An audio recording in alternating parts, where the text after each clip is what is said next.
Hello guys, welcome back to my channel. வீடியோக்குள்ளே போகிறதுக்கு முன்னாடி மறக்காமல் இந்த வீடியோக்கு ஒரு லைக்கை போட்டுருங்க.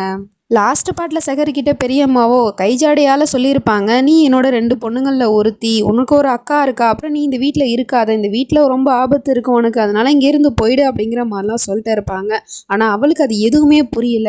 நீங்கள் என்ன சொல்ல வரீங்க அப்படின்னு கேட்டு இருக்கா. டக்குன்னு அங்கே ரசியா வந்துட்டு, நீ எப்படி ரூமை விட்டு வெளியே வந்த, உன்னை வெளியே வரக்கூடாதுன்னு நான் சொல்லியிருக்கேன்ல அப்படிங்கிற மாதிரி கேட்டதும், சரி இவங்க யாரு அப்படின்னு இவ கேட்குறா. அது இவங்க என்னோட கசின் சிஸ்டர், இவங்க எங்கே தான் இருக்காங்க, இதெல்லாம் உனக்கு தேவையா, உன் வேலை என்னமோ அதை போய் பாரு அப்படிங்கிற மாதிரி சொல்லிட்டு அவங்கள அங்கேருந்து போயிட்டு இருக்கா. அவங்களோ இவகிட்ட இருந்து என்ன காப்பாத்து அப்படிங்கிற மாதிரி கையை காமிச்சு கூப்பிட்டு இருக்காங்க. டக்குன்னு சகர் அங்க அவங்களோட கையை பிடிச்சது மட்டும் இல்லாம, அவங்களுக்கு எதுவும் ஆகாது, நீங்க சீக்கிரமாவே குணமாயிடுவீங்க அப்படின்னு சொல்லிட்டு அவங்களுக்கு ஆறுதலா 4 வார்த்தை பேசிட்டு அதுக்கப்புறம் இவகிட்டயுமே வான் பண்றா. இங்க பாரு, இவங்க வேணா அவனோட கசின் சிஸ்டரா இருக்கலாம், ஆனா அவங்களுக்கு உடம்பு சரியில்லை, அவங்கள நல்ல விதமா நடத்து, அவங்க கிட்ட ஏதாவது ரூடா நடந்துக்கிட்டு அப்படின்னா அவ்வளவுதான் உனக்கு அப்படிங்கிற மாதிரி மாட்டி விடுறா. சரி சரி எனக்கு தெரியும் போடி அப்படிங்கிற மாதிரி சொல்லிட்டு அவங்கள அங்க இருந்து இழுத்துட்டு போயிடுறா. இந்த பக்கம் ஹயாவும் குழந்தைங்களை வீட்டுக்கு கூட்டிட்டு வந்துட்டு அவங்க கூட ஜாலியா பட்டாசு வெடிச்சுக்கிட்டு தீபாவளியை கொண்டாடிட்டு இருக்கா. அதில் ஒரு பொண்ணு மத்தாப்பை கொளுத்தி தூக்கி போட்டுட்டு இருக்கா. அது என்னடானா ஹயாவோட ஷாலில் போய் பட்டுருது. அது உடனே பற்றிக்கிட்டு எரிய ஆரம்பிச்சிச்சு. அதுக்கப்புறமா அந்த பொண்ணு பார்த்துட்டு அக்கா நெருப்பு, அக்கா நெருப்பு அப்படின்னு கத்திட்டு இருக்கா. உடனே இவளும் பயந்து போயிட்டு அந்த ஷாலை கழட்டி தூக்கி போட பார்க்குறா. ஆனால் பின் பண்ணி இருக்கிறதுனால அது அவ்வளோ ஈஸியாக கழட்ட முடியல. அப்படி இவ கஷ்டப்பட்டுட்டு இருக்கும் போது கரெக்டாக அங்கே அந்த ஃபைசிங் நடக்கிறத பார்த்துடுறான். உடனே அங்கேருந்து ஓடி வந்துட்டு அந்த ஷாலை கழட்டி போட்டு அதுக்கப்புறம் அந்த நெருப்பையும் கையாலே அணைச்சிடுறான். அதுக்கப்புறம் பார்த்தா நம்ம ஹயாவோ டக்குன்னு மயங்கி விழுந்துடுறான் அவன் மேலேயே. அப்புறம் அவளை தூக்கிட்டு போயிட்டு பெட்டில் படுக்க வச்சுட்டு ரெஸ்ட் எடு அப்படின்னு சொல்லிட்டு தண்ணியெல்லாம் கொடுத்து ரெஸ்ட் எடுக்க சொல்லிட்டு இருக்கான். அவளுமே கொஞ்சம் நேரத்தில் தூங்கிடுறான். தூங்குற அவளை இவனும் காதலோடு பார்த்துட்டு இருக்கான். பழைய நினைவுகள் எல்லாத்தையுமே நினச்சி பார்த்துட்ருக்கான். அதாவது ஹயா இவங்கிட்ட ஃப்ரெண்ட்லியாக தான் பேசியிருப்பா, பழகியிருப்பா, அதை இவன் தான் காதல்னு சொல்லிட்டு மிஸ் அண்டர்ஸ்டாண்டிங் பண்ணிக்கிட்டான். இப்போவும் அந்த காதலோட பார்க்குறேங்கிற பேரில் அவகிட்ட அப்படியே நெருக்கமாக போயிட்டு கிஸ் பண்ணுறதுக்காக போயிடுறான். டக்குன்னு கிஸ் பண்ண போகிற நேரத்தில் நம்ம ஹயா கண்ணை முழிச்சிட்டு அவனை பிடிச்சி தள்ளி விட்டுறா. என்ன பண்ணுற நீன்னு கேட்டா, ஹயா நீ என்னை தப்பாக புரிஞ்சுக்கிட்ட அப்படின்னு சொல்ல வந்தா. அப்போ தான் அவனோட கையை அவள் பார்க்குறா. பார்த்தா அவன் கையில் காயமாக இருக்குது.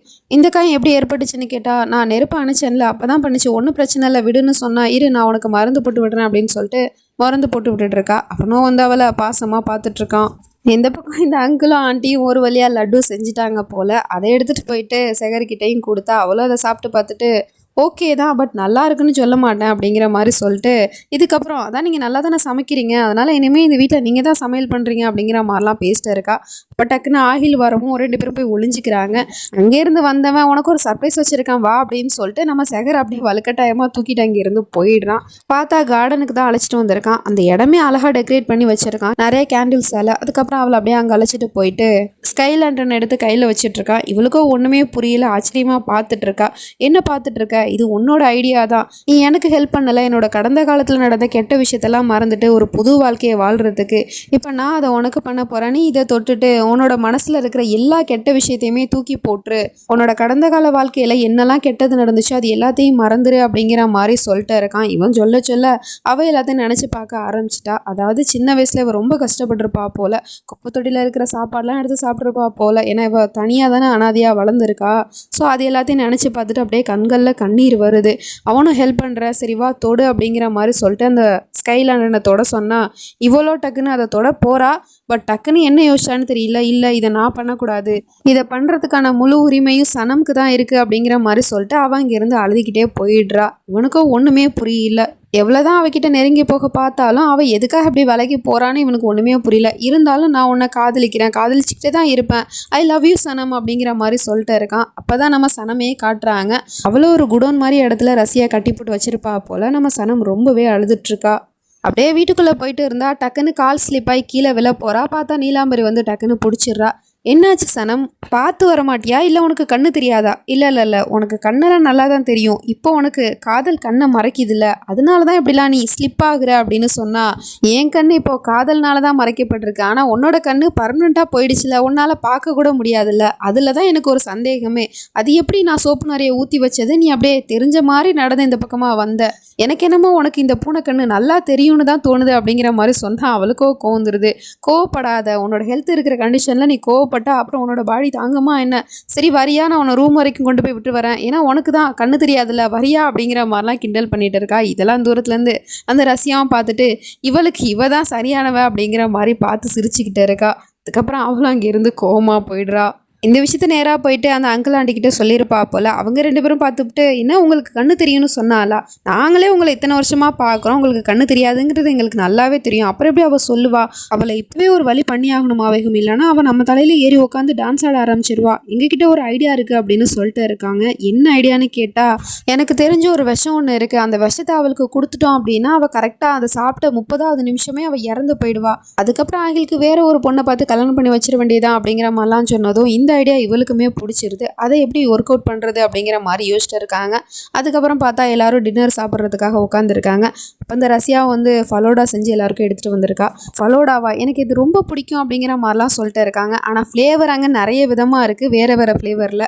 ஆனால் இதில் எது சனமுக்கு பிடிக்கும் அப்படிங்கிறது தெரியலையே அப்படிங்கிற மாதிரி பார்த்துட்டு இருந்தா அந்த அங்கிள் ஆண்டியோ அது ரோஸ் ஃப்ளேவர் தான் உனக்கு ரொம்ப பிடிக்கல, அதை சாப்பிடு அப்படிங்கிற மாதிரி சொல்லிட்டு கொடுத்துட்ருக்காங்க. அதில் தான் வந்து ஏதோ ஒன்று மிக்ஸ் பண்ணி வச்சுருக்காங்க, அதாவது விஷத்தை.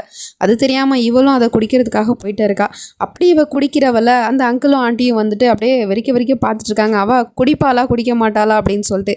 இதை அவளும் நோட் பண்ணிவிட்டு கண்டிப்பாக ஏதோ ஒரு விஷயம் இருக்குது அப்படின்னு சொல்லிட்டு குடிக்கிறத ஸ்டாப் பண்ணிவிட்டு, நம்மையே இதை சாதாரணமாக குடிக்கணும், நான் ஒரு ஐடியா பண்ணுறேன் அப்படின்னு சொல்லிட்டு இவன் என்ன பண்ணுறான்னா அங்கே இருக்கிற எல்லா ஃப்ளேவரையுமே வந்து மாற்றி மாற்றி மாற்றி மாற்றி வச்சிட்ருக்கா. அதாவது ஒரு ஃப்ளேவர் வந்து இன்னொருத்தவங்களுக்கும், இன்னொரு ஃப்ளேவர் வந்து இன்னொருத்தவங்களுக்கும் அப்படி மாறி போகிற மாதிரி.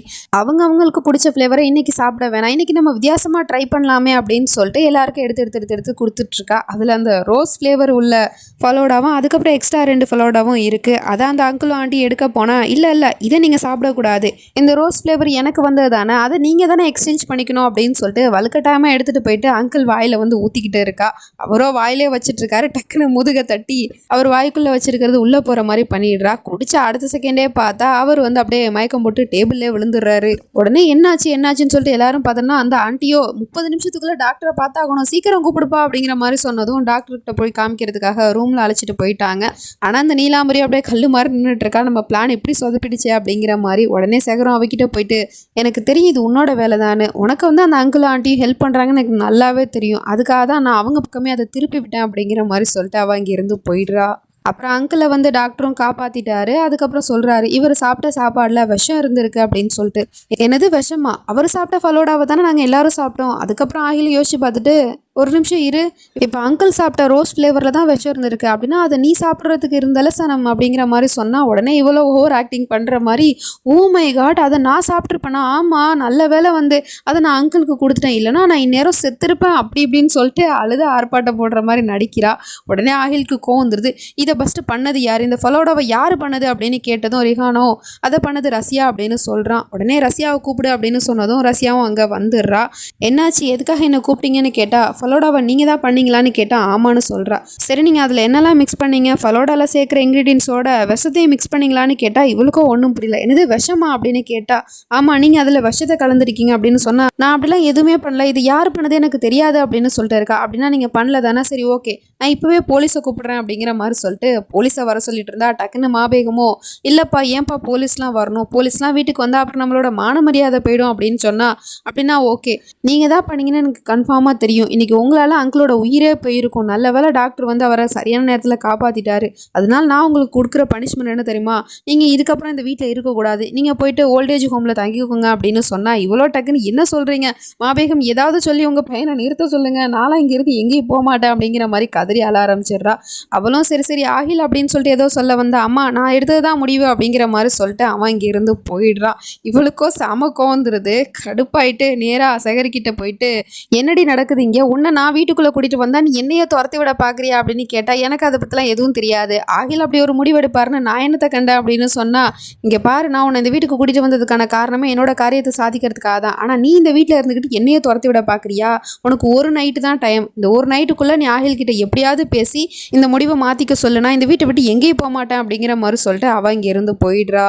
இந்த நீலாம்பரியோ ரூமுக்கு வந்துட்டு, எல்லாமே என்னோட கையை மீறி போயிட்டு இருக்குது, நான் எது பண்ணணும்னு நினச்சாலும் அது சீக்கிரமாகவே பண்ணி ஆகணும், ஏன்னா இன்னும் 5 நாளில் நான் ஆகில் சனமுக்கு போட்ட அந்த ஒப்பந்தம் வந்து முடிவடைய போகுது, அதுக்கப்புறம் என்னோட மொத்த சொத்துக்களுமே வந்து என் பேருக்கு மாறுறதுக்கு பதிலாக ஆகில் அப்புறம் சனம் பேருக்கு மாறிடும், அதுக்கப்புறம் என்னால் ஒன்றுமே பண்ண முடியாமல் போயிடும், இதில் வேற அந்த பொண்ணு கொஞ்சம் கொஞ்சமாக ஆகில எனக்கு எதிராக அவள் திருப்பி விட பார்த்துட்ருக்கா, இதை இப்போவே தடுத்து நிறுத்தி ஆகணும், ஏதாவது ஒன்று பண்ணி ஆகணும், அதுவும் சீக்கிரமாகவே அப்படிங்கிற மாதிரி புலம்பிகிட்ருக்கா. இதுக்கப்புறம் என்ன நடக்க போகுது அப்படிங்கிறதுலாம் நம்ம நெக்ஸ்ட் பார்ட்டில் பார்த்து தெரிஞ்சுப்போம். அது வரைக்கும் பை ஃப்ரெண்ட்ஸ்.